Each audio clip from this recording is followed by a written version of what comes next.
Dear students, आज हम future continuous tense का अध्ययन करने जा रहे हैं। तो फ्यूचर कॉन्टिन्यूअस देखो, ऐसे वाक्यों में हिंदी में क्रिया के अंत में रहा होगा, रही होगी, रहे होंगे, रही होंगी आदि शब्द आते हैं।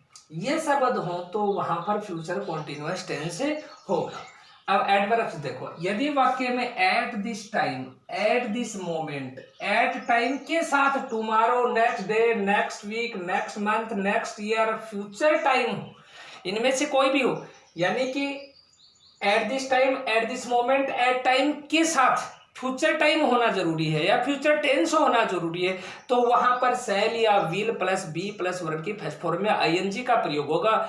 और शैल या will plus be plus verb की फर्स्ट फॉर्म में आईएनजी का मतलब है फ्यूचर कॉन्टिन्यूअस टेंस।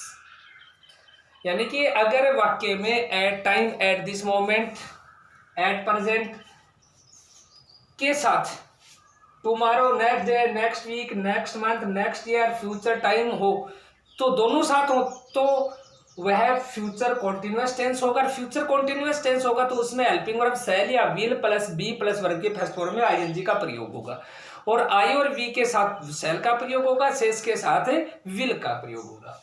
तो देखो रूल, सब्जेक्ट के बाद शैल या will plus be plus verb की फर्स्ट फॉर्म में आईएनजी का प्रयोग होगा। यानी कि सब्जेक्ट के बाद में अफर्मेटिव सेंटेंस में शैल लगाएंगे या विल लगाएंगे, हेल्पिंग वर्ब हो गई, उसके साथ बी का प्रयोग होगा और बी के बाद में वर्ब की फर्स्ट फॉर्म में आईएनजी का प्रयोग करेंगे। देखो अफर्मेटिव सेंटेंसेस, साधारण वाक्य, तो अफर्मेटिव सेंटेंस में सबसे पहले सब्जेक्ट, उसके बाद में हेल्पिंग वर्ब रखेंगे, हेल्पिंग वर्ब के बाद में शैल या विल आएगा। यानी कि हेल्पिंग वर्ब के बाद में नहीं, हेल्पिंग वर्ब और शैल विल दोनों एक ही है, लेकिन मैंने साथ इसलिए रख दिए क्योंकि आपको ध्यान रहे कि हेल्पिंग वर्ब इसमें शैल या विल होगी और उसके साथ बी का प्रयोग होगा, प्लस एमवी की फर्स्ट फॉर्म में ING plus object plus others का प्रयोग होगा।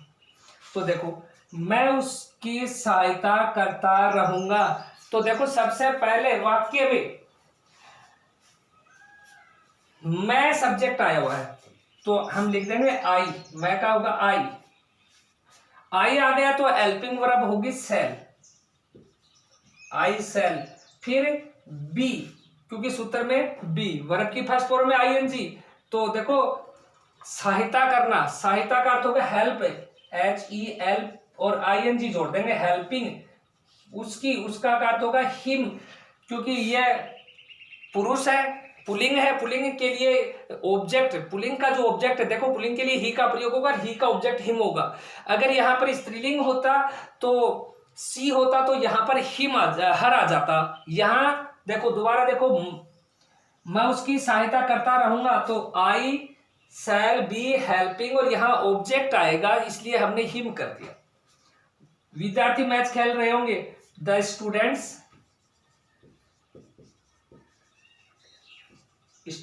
विल, क्योंकि आई और वी को छोड़ के सभी के साथ विल का प्रयोग होगा, प्लस बी, और खेलने का अर्थ होता है प्ले, तो उसमें आईएनजी जोड़ देंगे, playing the match and ATCH, ये हो गया the students will be playing the match. Babita भोजन पका रही होगी, तो बबीता